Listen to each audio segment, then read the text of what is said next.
Bahkan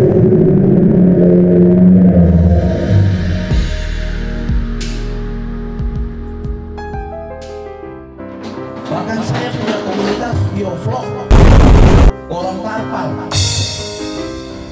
Saya sudah bangun sekitar 600 feet. Mulai dari dia punya kolam, mulai dia punya mesin, mulai dia punya bibit, mulai dia punya pakan, itu saya kasih gratis. Kemudian begitu dia panen nanti ke depan, saya beli kosong, saya kasih gratis lagi.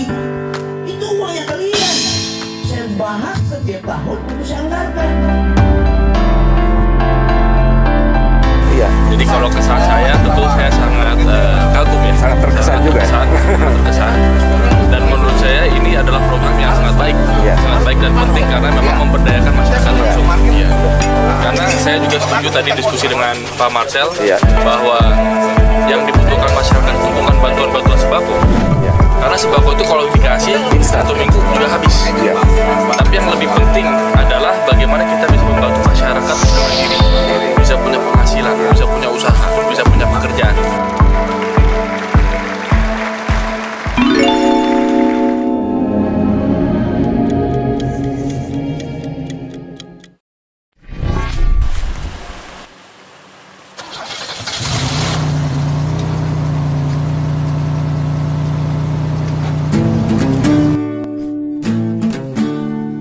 Halo pemirsa sekalian, selamat datang kembali di channel kami.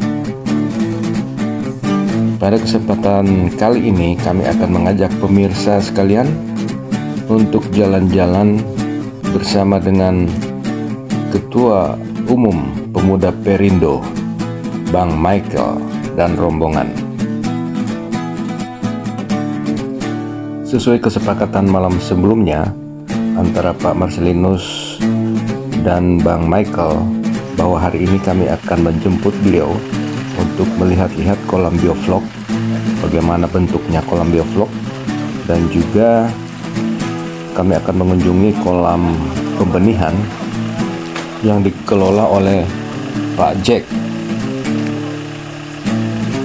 Dan setelah itu kami akan berkunjung ke kantor DPD Perindo Kabupaten Sigi dan akan bertemu dengan Pak Darvan dan stafnya.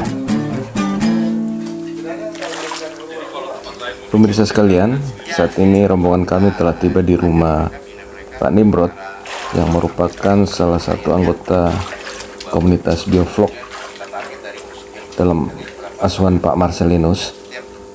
Dan di sini ada beberapa kolam ya, dan langsung saja Pak Marcelinus memaparkan tentang biovlog ini, dan dapat kita saksikan langsung Pak Michael mengajukan beberapa pertanyaan yang berhubungan dengan biovlog ini, dan kita lihat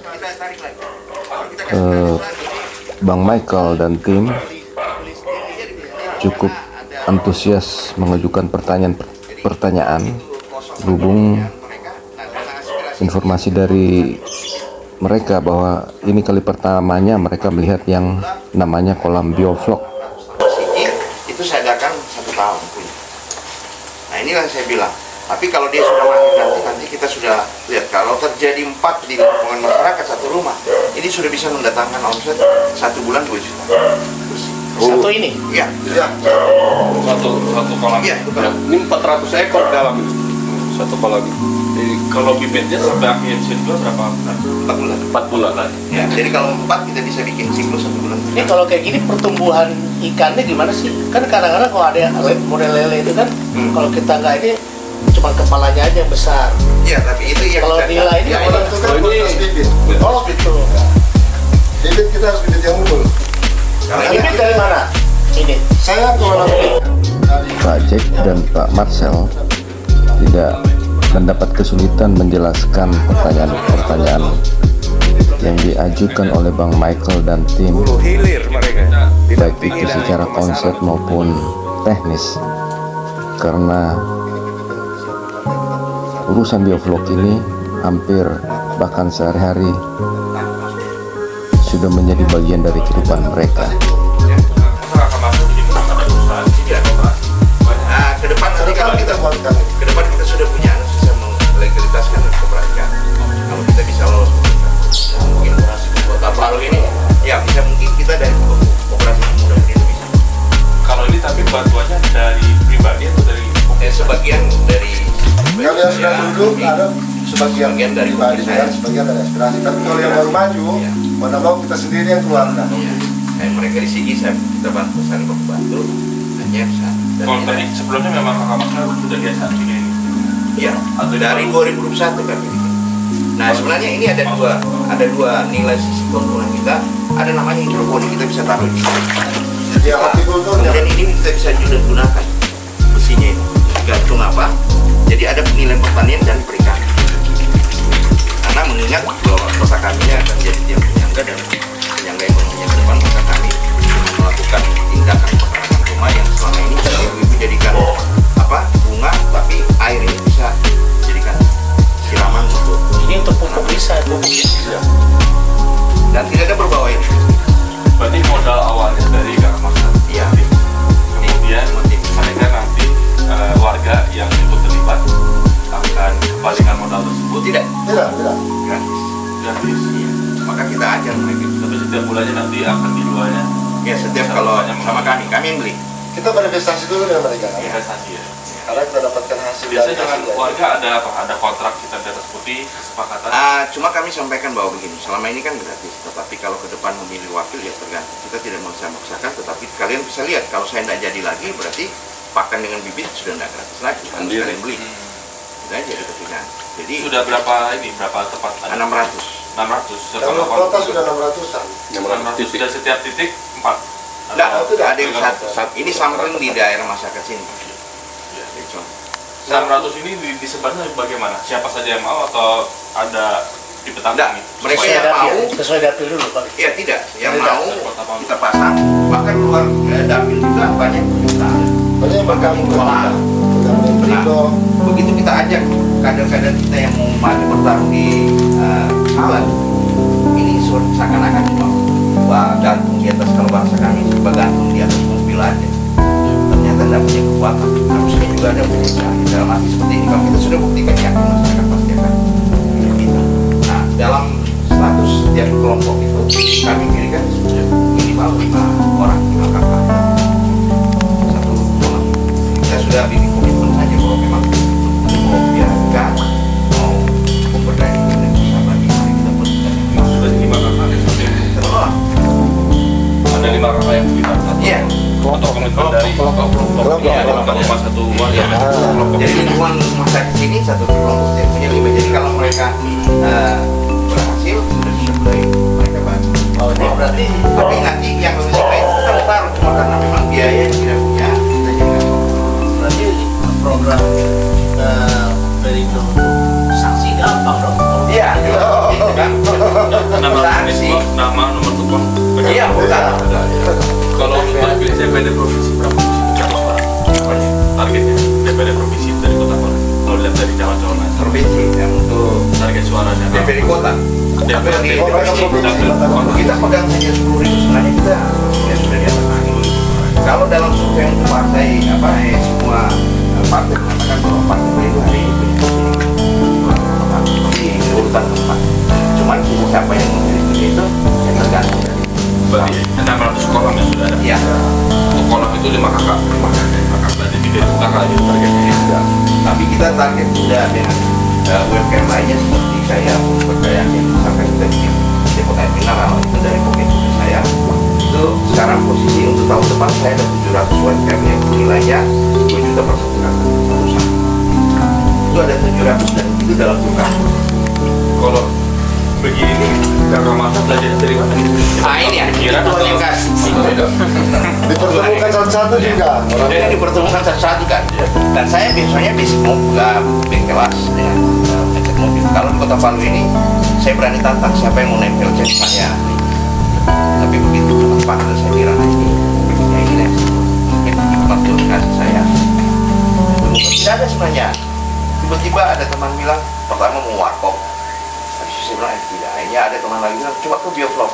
Memang kematian ikan pertama kami dapat, bahkan sudah mau stres, saya waduh setengah nih. Tapi dengan dia bahasa bahwa dari setengah ini, coba kita hitung. Misalkan dia bilang 1.000 ekor, analisisnya mati 50%, berarti sisa 500.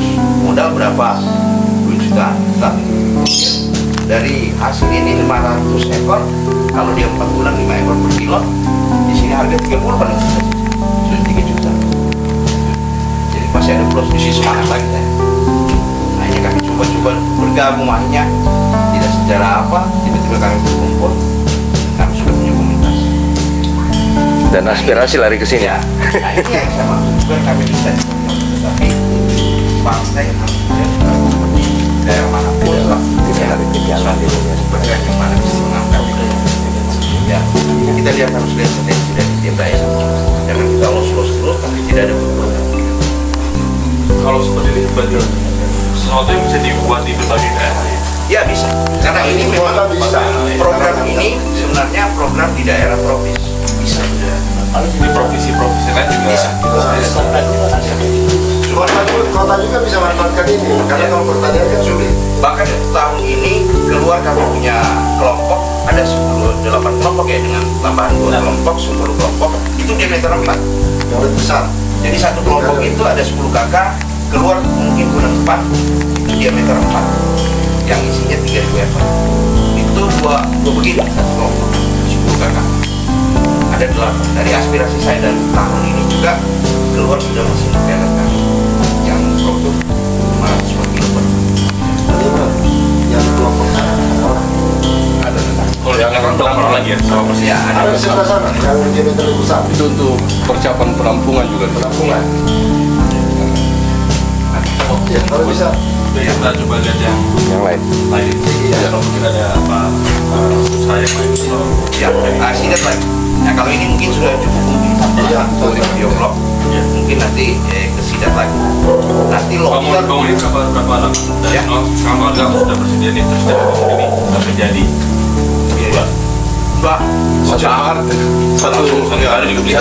dalam satu hari kalau kita fokus mungkin kalau satu hari bisa sampai 10. Ya, kalau kita fokus bikin Yang bahkan kita punya anggaran, saya punya anggaran tahun itu 2 mesin saya keluarkan, yaitu pertama yang tadi pelet, yang kedua untuk mesin tapioka karena ada ahlinya juga di sini. Singkong. Singkong. Jadi itu yang memang kami target ke depan, bagaimana kami bisa juga punya peluang-peluang ke depan. Dan ini untuk kesejahteraan masyarakat juga, karena memang perlu besarkan di Sulawesi Tengah, khususnya 3 daerah ini, yaitu karena berdekatan Sigi, Donggala, Palu. Dan susah karena ekspos kan, karena di belakang rumah semua. Iya. Yang lihat. Nggak ada yang lihat, dan kami setiap foto kami tidak atur lokasi. Kan biasa kalau dibilang biovlog Kota Palu pasti termuat dalam itu. Tapi kami Pemirsa sekalian, Ya, jangan lihat. nampaknya Bang Michael cukup puas dengan penjelasan dari Pak Marcelinus. Ini strategi kami juga. Pertanyaan dari A sampai Z telah dijawab dengan tuntas. Dan selanjutnya mereka akan beranjak dari tempat ini dan akan meninjau lokasi lainnya.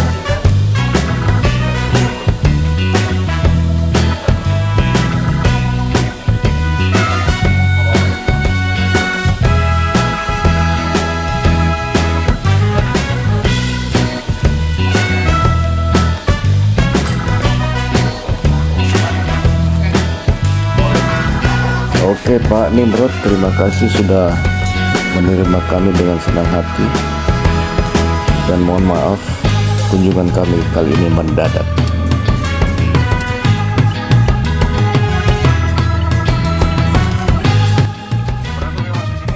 Dan pemirsa, rombongan telah tiba di seputaran Jalan Karanjalemba.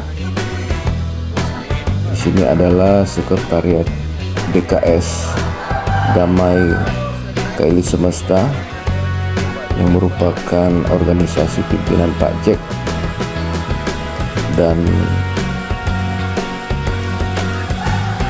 lokasi ini juga berisi kolam-kolam ikan yang dikelola oleh Pak Jack, dan sebagian besar adalah kolam tembok.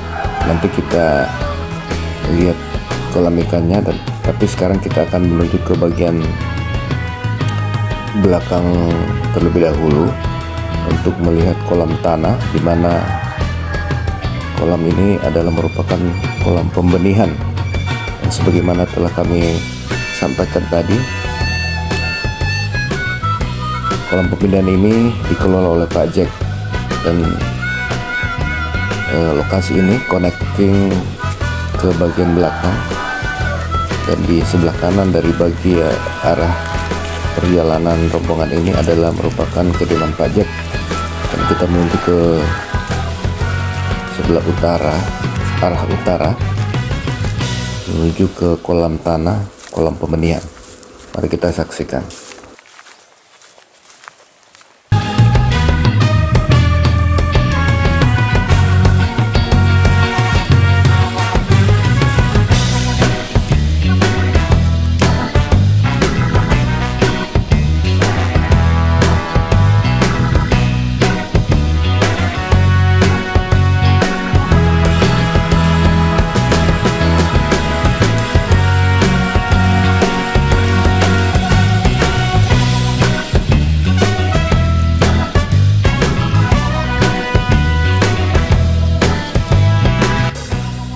Nah, pemirsa sekalian, beginilah wujud dari kolam pembenihan di sini, yang kurang lebih arealnya ya kurang lebih 1 hektar ya. Ini di bagian depan ada kolam yang cukup besar, kemudian ada pondok tempat istirahat, dan terdapat jaring-jaring di tengah kolam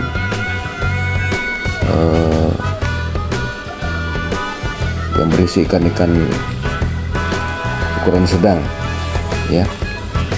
Nanti di sisi belakang kita akan lihat juga ada beberapa kolam tanah yang lebih banyak, kurang lebih ada 4 ya kalau tidak salah. Nanti kita saksikan sementara Pak Jack memberikan penjelasan tentang apa yang dikelola di sini dan bagaimana cara mengelolanya, sambil menjawab beberapa pertanyaan dari Bang Michael dan tim. Jadi pemirsa sekalian, di sini adalah tempat pembenihan. Kalau di dunia pertanian mungkin ini adalah tempat penyemaian. Jadi larva-larva yang didatangkan dari Jawa, yaitu merupakan bibit-bibit unggul untuk ikan nila, di sini dikelola oleh Pak Jack, dirawat dan dipantau perkembangannya hingga pada saatnya akan diserahkan kepada anggota-anggota bioflok yang tersebar di Kota Palu dan Sigi. Selain mendatangkan larva dari Pulau Jawa, di sini juga Pak Jack mempersiapkan indukan-indukan ikan nila yang dikelola, dirawat untuk menghasilkan benih-benih ikan yang berkualitas tentunya. Nah pemirsa, sekarang menjadi jelas bagi kita bahwa konsep yang diterapkan oleh Pak Jack dan Pak Marcel di dalam mengelola budidaya ikan nila ini adalah konsep yang menerapkan pengelolaan dari hulu ke hilir. Jadi mulai pembenihannya dipersiapkan, kolam-kolam biofloknya juga disediakan, kemudian untuk pemasarannya juga telah ada program yang dirancang untuk itu. Jadi para anggota-anggota komunitas bioflok dalam mengelola ikannya sudah ditunjang dengan atau di backup dengan konsep yang telah dirancang oleh Bapak Marcelinus dan Pak Jack, sehingga pada akhirnya nanti diharapkan konsep pemberdayaan ikan nila ini melalui sistem bioflok meter bang dari tidak menjadi proyek atau pemberdayaan yang sia-sia. Eksperimen.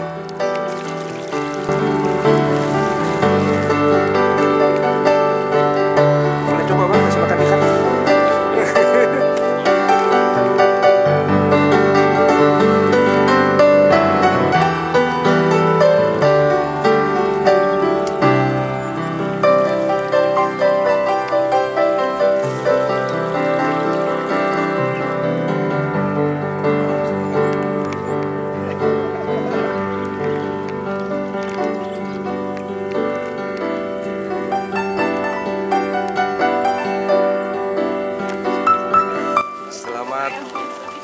Pagi bang.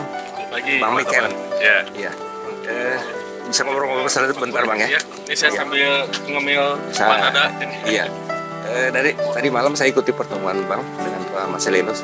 Saya relawan, bukan caleg, bukan apa, cuma sekedar apa namanya menambah wawasan. Ya. Pak Marcel edukasi kami politik. Saya bantu kontribusi perjuangan beliau melalui media. Jadi kebetulan hari ini Bang Michael ada hadir di Kota Palu. Saya sempatkan ngobrol-ngobrol dengan abang. Pernah ke Palu bang sebelumnya?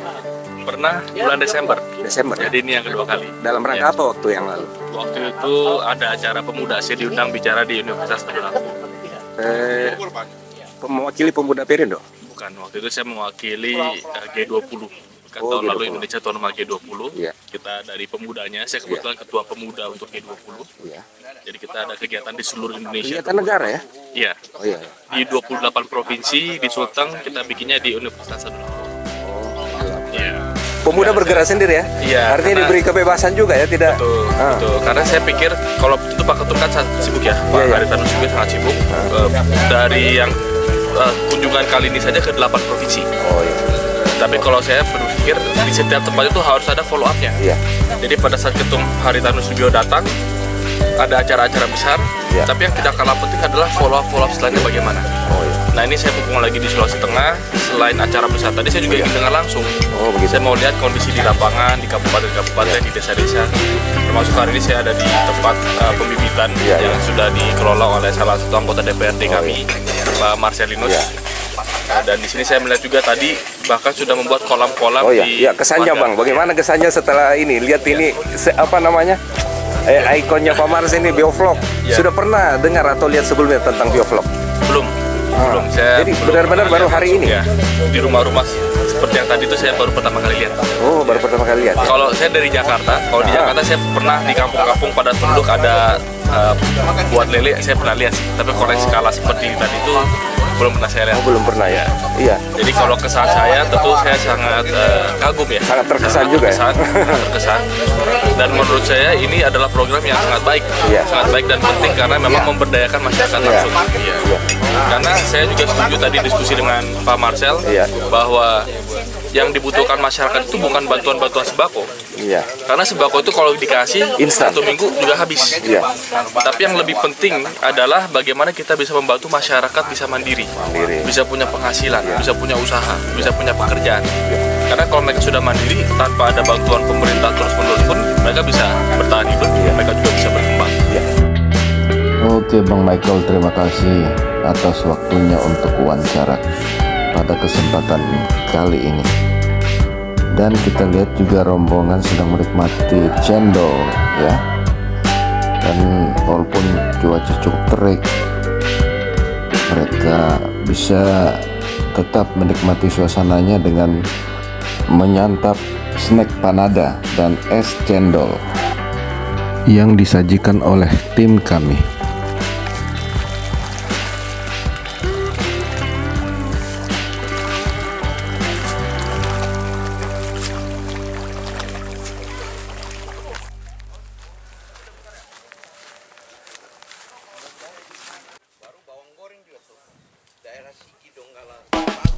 Dadah, selamat jalan. Selanjutnya pemirsa, tim bergerak lagi menuju ke tempat parkiran tadi, dan di sana kita akan melihat suasana kolamnya. Nah, pemirsa sekalian, beginilah keadaan di sini, berbeda dengan keadaan di kolam tadi ya, sebelumnya kolam tanah.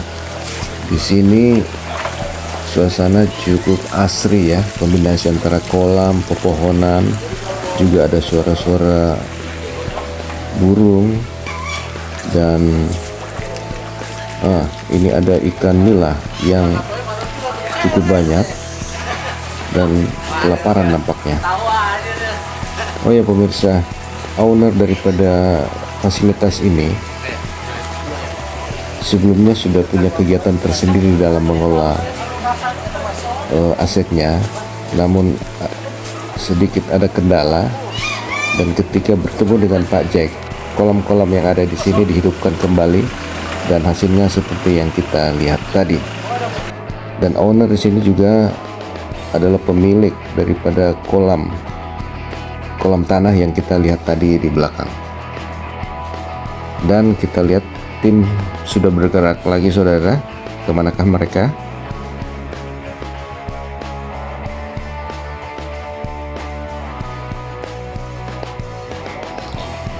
Pemirsa sekalian, dari tadi kita sudah memasuki wilayah Sigi, tapi kita belum kulonowon kepada tim kami di sini. Dan akhirnya sekarang kami tiba di kantor DPD Perindo Sigi, dan rombongan diterima langsung oleh ketua DPD-nya, yaitu Pak Darvan. Dan hari ini mereka akan ngobrol-ngobrol, diskusi-diskusi ringan seputar perkembangan situasi politik di Indonesia, dan juga tentunya mengenai konsep-konsep kesejahteraan yang merupakan bidang yang menjadi perhatian Partai Perindo selain bidang politik. Dan kita lihat juga Bang Michael sudah bercakap-cakap dengan Ketua DPD Sigi dan hadirin lainnya. Oh ya, Bang Michael ini cukup humble ya di dalam berkomunikasi dengan masyarakat. Beliau dari pusat datang ke daerah, seperti dari hasil wawancara tadi, beliau punya misi adalah untuk turun ke lapangan dan mendengarkan langsung apa yang menjadi harapan-harapan atau keinginan-keinginan daripada rekan-rekan di daerah, khususnya Kabupaten Sigi.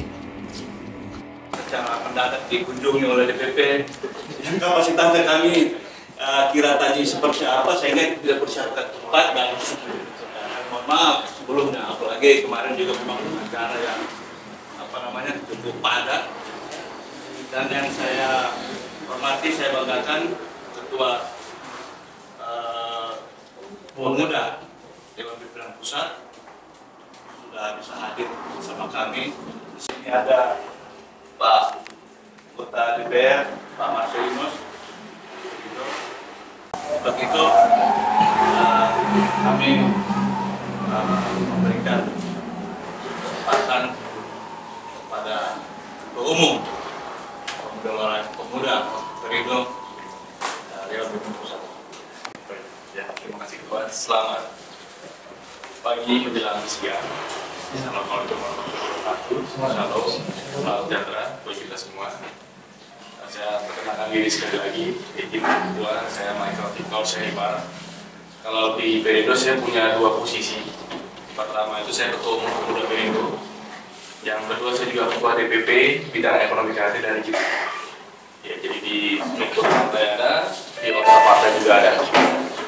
Dan saat saya diamanahkan sebagai Ketua DPP bidang ekonomi kreatif dan digital, memang Pak Ketum, Pak Haryatan Suryo sudah besar. Kenapa saya di bidang tersebut? Supaya saya bisa menjadi tandem yang baik bagi Mbak Ijela, Pak Wamen. Karena Mbak Ijela itu Wamen pariwisata dan ekonomi kreatif. Jadi saya juga bidang ekonomi kreatif. Saya juga sering komunikasi dengan Mbak Ijela. Jadi baik dengan Pak Ketum dan Pak Wamen saya juga suka komunikasi ya. Dan baru hari Kamis kemarin juga dan Pak Jela juga di Pemuda Perindo sudah bersedia menjadi ketua dewan pembina di level pusat untuk Pemuda Perindo. Ya, itu juga satu hal yang saya rasa menunjukkan komitmen Partai Perindo untuk memperkuat pemuda secara khusus. Di Orsa Pemuda Perindo sendiri, saya jujur saja baru 1 bulan menjabat sebagai ketua umum. Dan pesan dari pimpinan partai adalah agar Partai Perindo bisa menjadi gerbongnya pemuda dan harus ada gerbong yang kuat untuk pemuda di dalam Partai Perindo. Tentu kalau kita bicara soal pemuda ini relatif ya, kita bicara siapa dengan definisi gitu. Kalau definisi Kemenpora ada undang-undang pemuda itu usia 30 tahun ke bawah. Saya 32 ini saya sebenarnya kalau sudah undang-undang kepemudaan sudah tidak pemuda. Tapi kalau di realitanya tentu semua yang muda akan tua, yang tua pernah muda. Tapi tetap memang kita terus mendorong regenerasi. Proses regenerasi itu penting. Dan kita berharap semua orang yang aktif di Orsa Pemuda itu naik kelas. Naik kelas artinya apa? Naik kelas itu harus jadi pengurus partai. Karena saya hebat-hebatnya seseorang di Orsa partai, dia bukan pengurus partai. Jadi kalau misalkan nih saya tidak punya posisi ketua DPP bidang komunikasi digital, saya boleh saja ketua umum Pemuda Perindo. Tapi di mata publik atau di negara, saya bukan pengurus partai. Karena saya partai itu bukan partai. Tapi saya partai ada bagian yang penting untuk memisahkan partai. Saya partai seperti pemuda juga sangat penting untuk mengkader para pengurus partai. Nah, itu kita melakukan. Karena untuk menyiapkan pemimpin, saya termasuk orang yang percaya tidak bisa instan. Perlu proses, perlu pembelajaran. Bukan berarti yang muda tidak bisa memimpin. Saya yakin pemuda bisa memimpin, tapi bukan tanpa ujian, bukan tanpa proses. Jadi saya senang kemarin malam juga sempat ketemu beberapa caleg sudah masuk dari Kabupaten Sigi. Ada di sini kan dari Kota Palu ya, juga hadir. Karena bagi saya kepemimpinan itu harus dimulai lebih awal. Dan tentu perlu pemimpinan yang kuat dari partai, dari Pak Ketua juga sebagai pimpinan DPD di Kabupaten Sigi bisa memfasilitasi pemuda ke depan. Saya juga berharap, ini mungkin harapan saya ya, jadi saya datang titip harapan ini ke Ketua DPD agar pemuda-pemuda bisa dilibatkan. Tentu pesan kepada para pemuda di sini juga harus bisa kolaborasi. Karena ada beberapa daerah yang saya dengar, saya lihat itu sepertinya tidak bersinergi. Yang partai lakukan partai gerak sendiri, yang masa pemuda lakukan gerak sendiri. Nah, ini tidak ideal, tidak baik sebenarnya. Kita harus bisa sinergikan. Tapi untuk bisa bersinergi itu dua belah pihak. Pemuda, kita juga sebagai Orsa Pemuda, saya juga harus sampaikan bahwa kita juga harus start terhadap partai. Kita nggak bisa melawan partai karena kita sayang dari partai. Jadi arahan pimpinan partai ya kita harus bisa menyesuaikan. Tapi seperti anak kepada orang tua kita. Tapi pesan yang sama kepada orang tua dalam hal partai, ya harapan kami juga bisa bijak dan mengayomi, kira-kira begitu. Karena kalau misalkan dari partai juga kemudian tidak mengayomi, ya wajar seluruh pemudanya kemudian memilih bergerak sendiri. Nah itu kehadiran kami dan saya di sini didampingi oleh Ketua OKK, Bang Dodi dan tim. Nah, tapi kewajiban kami dari DPP Pemuda, dari OKK juga khususnya memastikan sinergitas tersebut berjalan. Dari internal Pemuda Perindo tentu kami punya otoritas untuk bukan cuma membina tapi juga mengevaluasi. Tapi tentu dalam proses evaluasi itu ya kami berharap bisa ada perbaikan supaya sinergi bisa lebih baik ke depan. Nah mungkin itu saya bicara sebagai Pemuda Perindo. Tapi kalau saya boleh izin bicara lebih luas, dan itu nanti setelah ini saya juga ingin dengar dari teman-teman. Walaupun tadi sudah banyak ngobrol dengan Kakak Marsha, dengan Pak Jaya juga tadi sama perjalanan. Bagaimana pemirsa? Masih kuat mengikuti perjalanan kami? Ya, kunjungan kami selanjutnya adalah suatu tempat yang tidak kalah menariknya dengan lokasi sebelumnya. Ya, di sini adalah yang kita saksikan adalah kolam budidaya sidat, atau kalau di Kota Palu sekitarnya biasa disebut dengan nama Masapi. Sidat ini sangat digemari oleh masyarakat China dan Jepang ya. Namun di tempat ini adalah industri rumahan yang produk yang dihasilkan adalah bahan bakunya dari sidat ini, dan produknya adalah kabayaki dan bakso sidat. Pemirsa, Bapak Jackson Pinatik atau akrab dipanggil Pak Jack tidak hanya ahli di dalam membudidayakan ikan nila, tapi beliau juga berkecimpung di budidaya ikan sidat, di mana industri rumahan di sini merupakan mitra dari Pak Jack di dalam memasok bahan bakunya. Di samping itu juga beliau memiliki lisensi untuk perdagangan antar daerah, dalam negeri maupun luar negeri. Kabayaki adalah salah satu cara memasak ikan dalam masakan Jepang. Setelah dibelah dan dibuang isi perutnya dan tulang, ikan ditusuk dengan tusukan besi atau bambu dan diberi saus yang terutama dibuat dari campuran kecap asin, mirin, gula pasir, dan sake. Jenis ikan yang bisa dibuat kabayaki misalnya sidat Jepang atau bahasa Jepang disebut unagi. Dan pemirsa, inilah wujud dari produk yang dihasilkan oleh industri rumahan sidat dari Bang Andri di tempat ini. Ini kabayaki dan ini bakso sidatnya. Dan pemirsa dapat melihat lebih lanjut di Facebooknya di Banua Sidat.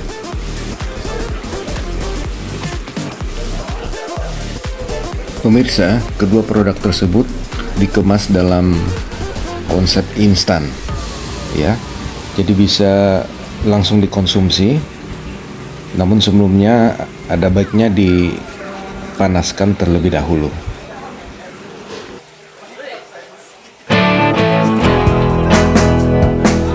Pemirsa sekalian, demikianlah perjalanan kami kali ini mengajak jalan-jalan Bang Michael dari Jakarta berserta rombongan untuk melihat-lihat kegiatan UMKM atau pemberdayaan masyarakat khususnya di bidang budidaya ikan darat, bioflok, dan sidat, yang mana hal ini adalah merupakan binaan dari Pak Jack dan Pak Marcel.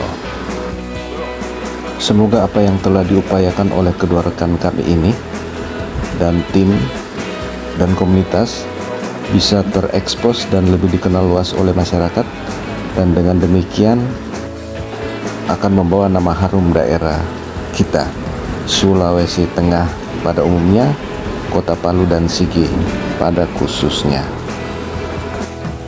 Dan dengan demikian pemirsa, berakhir pula liputan kami kali ini. Semoga apa yang kami tayangkan dapat bermanfaat bagi saudara-saudara sekalian, dan kiranya potensi-potensi yang ada di Sulawesi Tengah benar-benar dapat dimaksimalkan melalui Bang Michael Victor Sianipar selaku Ketua Umum Pemuda Partai Perindo dan selaku pengurus DPP Partai Perindo yang merupakan posisi strategis di dalam Partai Perindo. Kiranya informasi yang didapatkan kali ini di Sulawesi Tengah dapat menjadi data yang bermanfaat bagi perkembangan partai di bidang upaya-upaya Partai Perindo di dalam meningkatkan kesejahteraan masyarakat sebagaimana misi partai. Dan dengan demikian saudara, kami mengucapkan terima kasih atas kesetiaan Anda menonton tayangan ini. Mudah-mudahan dapat bermanfaat, dan kami mohon maaf apabila ada hal-hal yang tidak berkenan dalam tayangan ini, dan kami juga mengucapkan terima kasih kepada semua pihak yang telah mendukung sehingga tayangan ini dapat kami selesaikan. Salam sejahtera dan salam persatuan.